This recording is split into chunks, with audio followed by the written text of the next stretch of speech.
she was very determined and she knew what she wanted. Blah, y'all already know what it is. Your boy Yaakov, what it do? The outlet to reality, the holdest podcast in Vegas and Chicago. What up? This is the place where you want to hide from your drama or maybe hide from your baby mama. Just kidding. Y si tú quieres cambiar tu vida, if you want to change your life, then subscribe. Cha-ching! And by the way, guys, I just published my first book. It's called Shabbat in Chicago.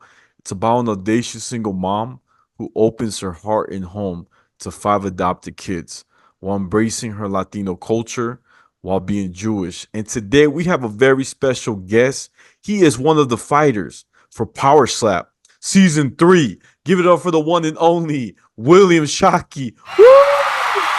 Yes, sir. Yes, sir. You already know. Oh, brother, I'm so happy you're here, man. You don't understand. I was very excited. I told my friends that you were going to be on the show, and they're like, "No way!" I'm like, "Yeah, dude, this is wild. It's like a dream come true." I'm so happy, brother, and I do want to share a little story. Before we get started, something that I thought of when I was a kid, and for those who's never experienced, but here's a little story. But I remember my first fight, as a kid. I remember my cousin, he used to like, teach me how to box. And he was really strong. And I was scared of him because he could hit hard. So he's like, you gotta learn, the jab, the hook. And his name was Big Issa. And I was like, man, I feel like I could fight anybody. I felt like the king of the world. Like no one could touch me. So I'm playing basketball with my neighbors. And I remember like yesterday, I'm playing basketball and I'm going for the shot. And he fouled me. And it was like and one. And I got mad. And I thought, he disrespected me by, elbowing. I think I gotta defend myself. So I thought it was tough. Remember, I just learned how to fight. Second day, second day. So I pushed him. He pushed me back. We're the same age. And I did his technique. Jab, hook. So I got him real good. But here's the thing I didn't know that I didn't get to the next level. Thinking I knew how to fight, everything, right? He tackled me, and I forgot he did football. He tackled me to the ground, which I wasn't ready. He picked me up and tossed me, and I was cold out, knocked out in the concrete. I like blacked out. So I Ooh, didn't ooh. right. Ew. So I thought I was like I thought I was like Mayweather, and I wasn't there yet. But now I learned that you got to be humble because there's always somebody who knows either more or is stronger or more tactical than you. So I learned my lesson the hard way in real life. So now I try to act like I don't know, even though I know. But that's my little story, brother. But what about you? Any memories that you have? Yes, there's been a couple of times like I've actually gotten. I remember one time when I was on the school bus, I got cold clocked from behind. But then after that, me and him like talked it out, and we're like, man, I don't even know what we're fighting about. Like we were so cool after that. Like, but there was one time in the gym we had this with this one guy in the gym. Whenever I was probably in my later teens, maybe early 20s. Yeah, he was kind of what you like to call a sandbagger. He was a guy that, would come in and he'd be like, yeah, let's spar, let's just spar. I'll show you a few things. And then he'd just try to knock you the fuck out. Like, and this guy at the time, I was probably maybe like 135 pounds at the time. And he was on the upwards of like 200. So, I mean, jacked as well. And he gave me headgear and he had 4 ounce gloves on and he gave me like 12 ounce gloves and I'm like, so are we just doing like light sparring? He's like, oh yeah, it's fine. He came at me with every fucking thing that he had, tried to knock me out. I was bruised up. He cut me across the brow here with the headgear on. Both eyes were black. But he respected me after that because he couldn't knock me out. He threw everything that he had at me and couldn't knock me out. So but I got busted up because of it. So it's pretty hard headed. But at the end of the day, me and him talked it out too, and we ended up becoming friends as well. Whoa. Yeah, yeah, That's wild, brother. You know, you yeah. got a good heart, bro. I think you got a bigger heart than me, but I gotta give you credit, man. You know, you know what I'm saying? Thank you, brother. Oh man. Well, look, brother, you know, today's about you. You know, like I said, it's an honor to have you on the show. And I would love for you to share a little bit about like your background, where you grew up, and like any stories you can share that maybe the show didn't really show us, and that you could remember your childhood, you know? Yeah, yeah. So I was actually born on a military base. I was born on Camp Lejeune, North Carolina. My dad was a Marine, so I was maybe only a couple of years old when we moved back to where my family originated from, which was a small town in West Virginia. I went to school there. It's called Moorfield. It's a small population town. I mean, everybody knows everybody type of deal. Um, and after that, after high school and everything, I kind of, wanted to migrate away from there a little bit, but not too far away from the family so I could still come back and visit and everything. So my wife and I built a house in Shawneeland, Virginia, which is maybe about an hour from our hometown. So it's a really nice, to be able to go back and forth and still visit our family.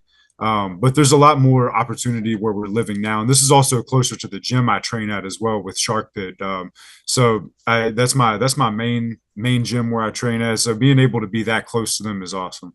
Wow, that's amazing, brother.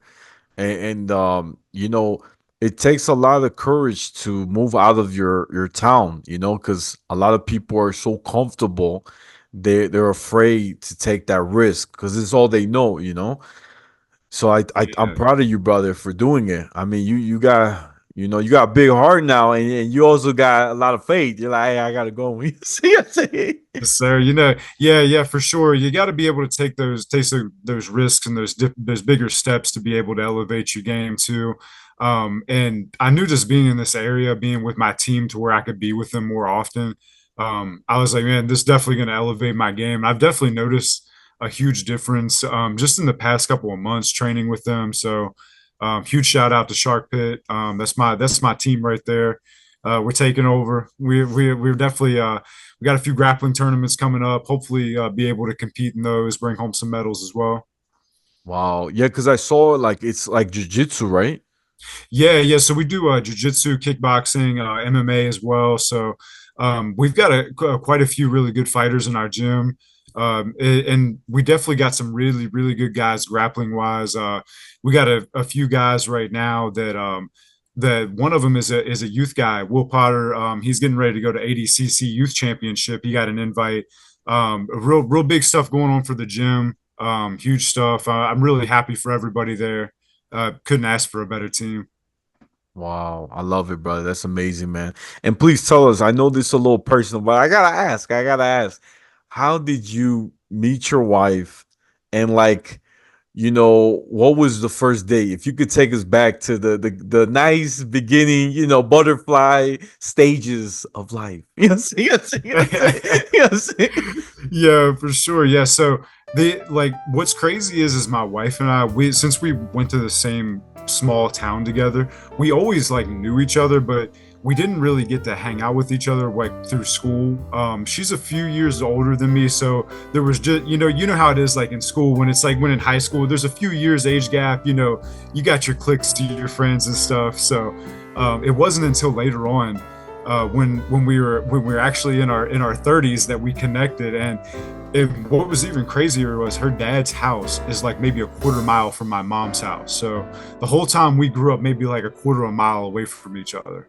So real small town vibe, feel with that. But our first little bit that we got together, which was amazing. At this, I was actually had a broken arm, so I was out of work, and I was kind of you know able to spend a lot of time with her when me and her first got together. So taking you back to those first couple of days, it was summertime. We spent all summer by the pool. It was amazing, man.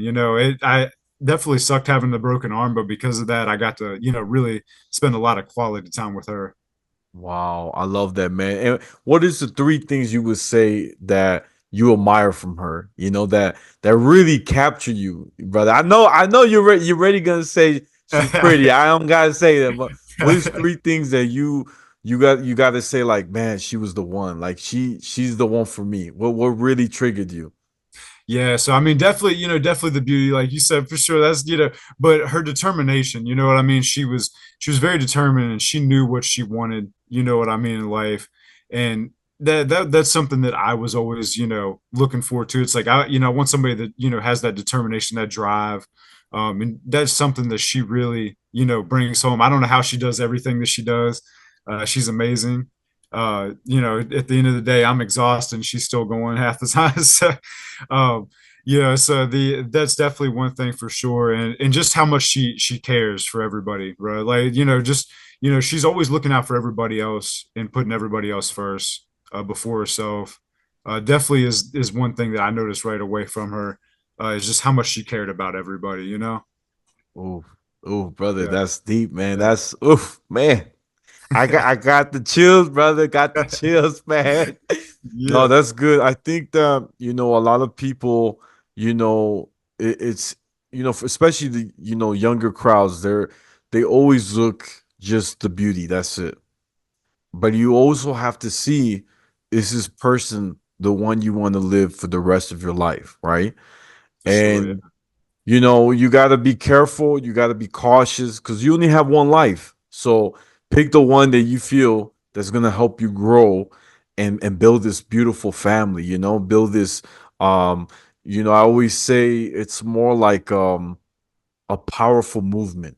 You both are bringing a lot to the table, a lot to the world, and learning more and more every day. You're learning something new, right? You already know her so long, but you're like, dang, I didn't know my babe does this. You know what I'm saying? You know what I'm saying? for sure. Yeah, I feel that. That is so true. 100%. Yeah, Right.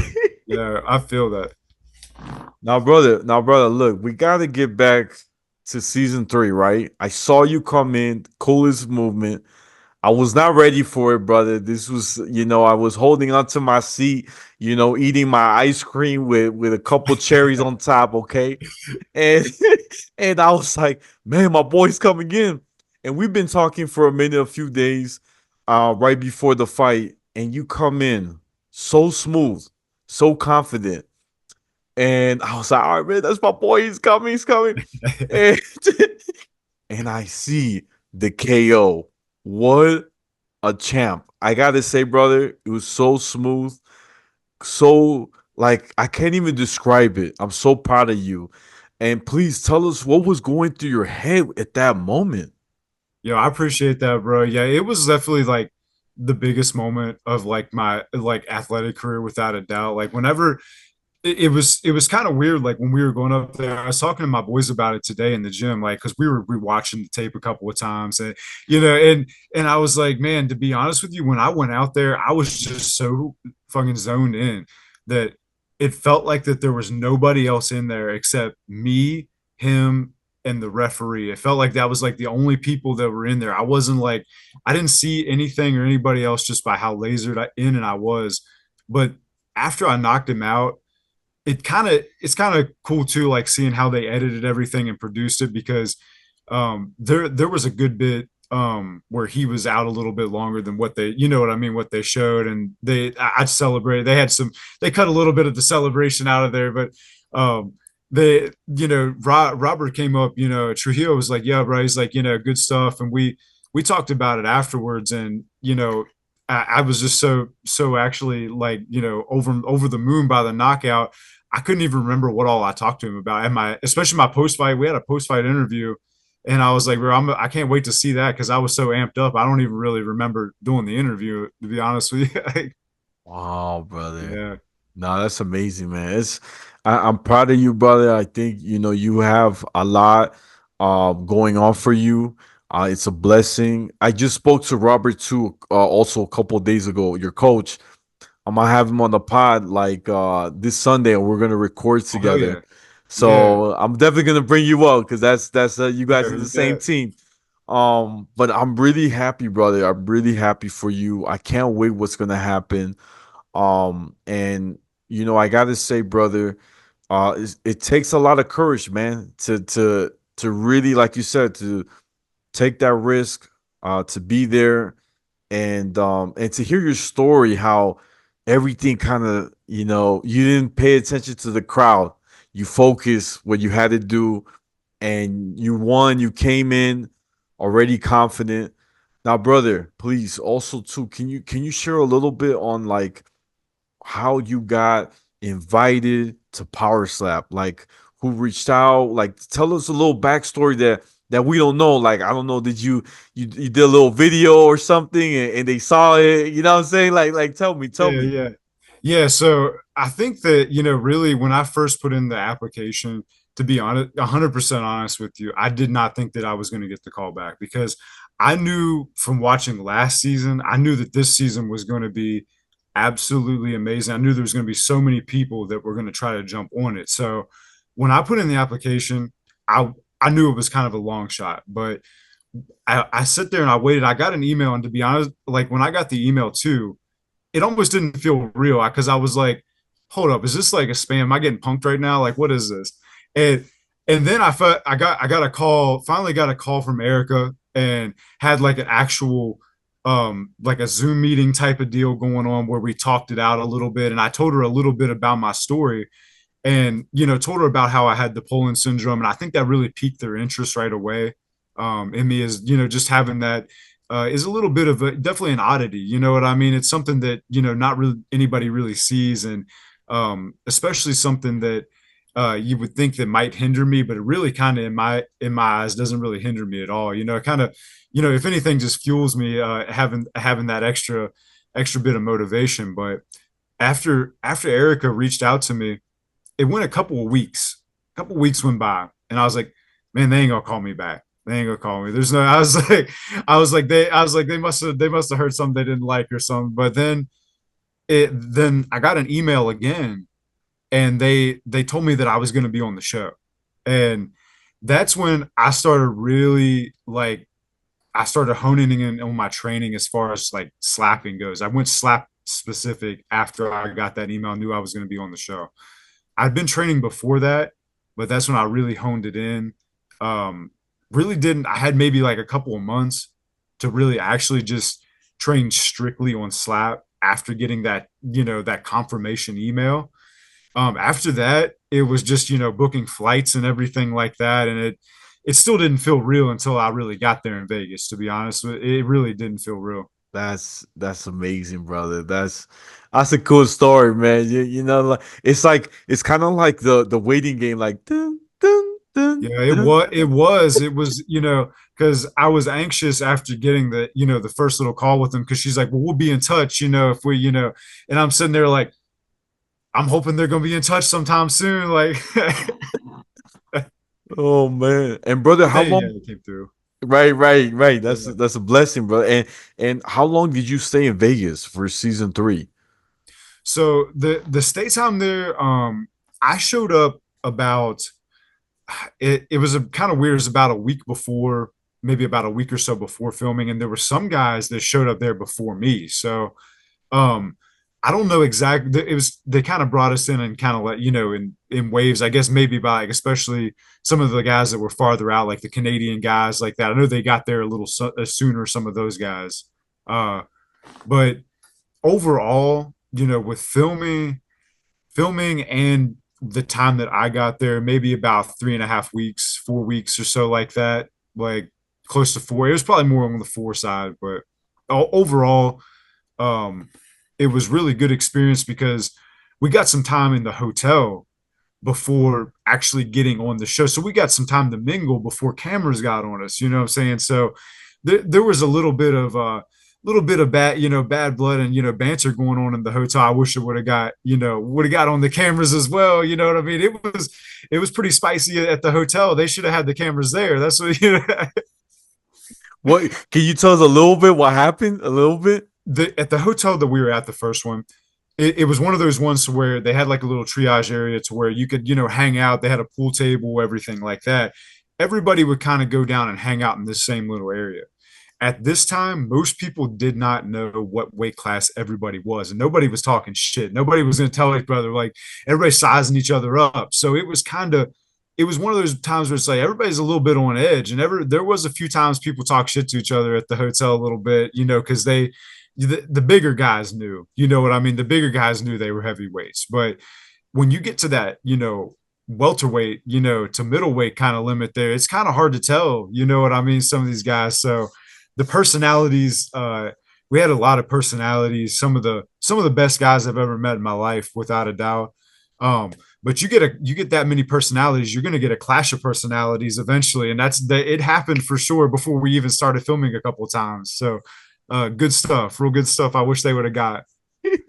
Well, I appreciate giving us the Yeah, behind the yeah. scene. So I love it, man. I almost got the popcorn out. You know what I'm saying? I almost got the popcorn out, brother. Oh man, no, that's really cool, brother. I'm really happy for you, man. And I can't wait to see the rest of season 3.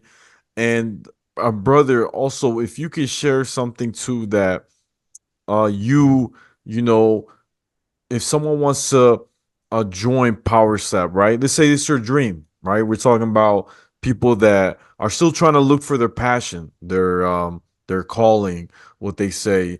What advice would you give them? Yeah, I mean, anybody that's looking to do power slap, I mean, really, it's one of those things too. You got to have just the courage to get up there. Really, I mean, most of anybody could do this if you have the courage to get up there and do it. The thing is you just can't give up on your dreams. If I could tell anybody that, is just don't give up. There's been so many times like things have fallen through with me, like sports wise, throughout my career as well. So it's like you're going to have those bumps in the road. You're going to have adversities along the way, but you just can't, you can't give up. You got to stay on that grind.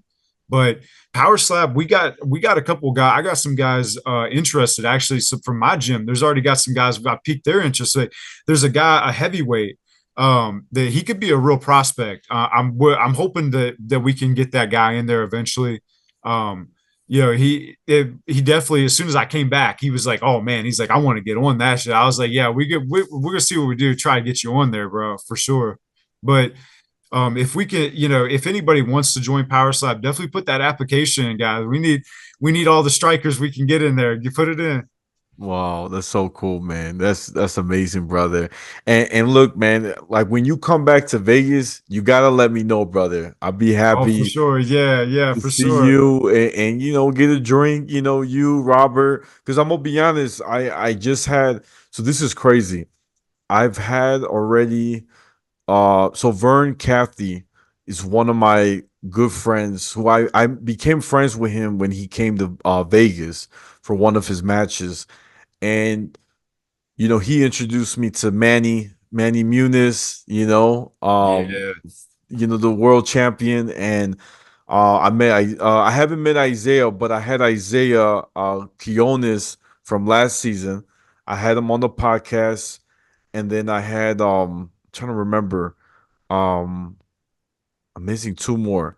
But it's just great to use this platform to get my brothers more, I guess, what's the word, kind of share their message to the world. I yeah, for sure. Yeah, and I appreciate you and everybody that's looking to, like, try to promote this stuff, because still so early on in Power Slap, because like it's one of those things where it's going to evolve, so much more than it is right now. But getting this early stuff into where we can really get to know the strikers, it really makes all the difference. I appreciate you for sure. Getting the news out there, and like you said, getting people's message out there as well, because guys that weren't on the show, you got some guys, some strikers that weren't on the show, that weren't able to tell their story and stuff like that. You know what I mean? So you get strikers like that. Like, you got, of course, Turp. You got Turp. He was never on the show, but he's like got such a personality. He don't need to be. You don't need to. That's what, boy. I love Turp. Turp was awesome. Him and Robert both. But that I really appreciate people like you really getting that message out there. Oh, thank you, brother. Thank you. I really appreciate it too. You and like I said, I'm so happy to have you here, brother. It was so fun. I love the energy, the positivity. Guys, this is the outlet to reality. the holdest podcast in Vegas and Chicago every Tuesday. Don't forget to like, share, comment, and subscribe. Ching. Y'all know where to find me. I'm on Instagram, YouTube, Spotify, the outlet to reality. And my Snapchat's Take One Pass It. And my TikTok is at Yaakov28. And brother, where can my fans find you? Yeah, so right now my main one is Instagram. You can find me at shellshockey. And I'm trying to get the Twitter going, bro. I get on that with you. I'm trying to get that going as well. I'll get back to you with the handle on that one, but right now just Instagram. Hit me up. Everybody follow me.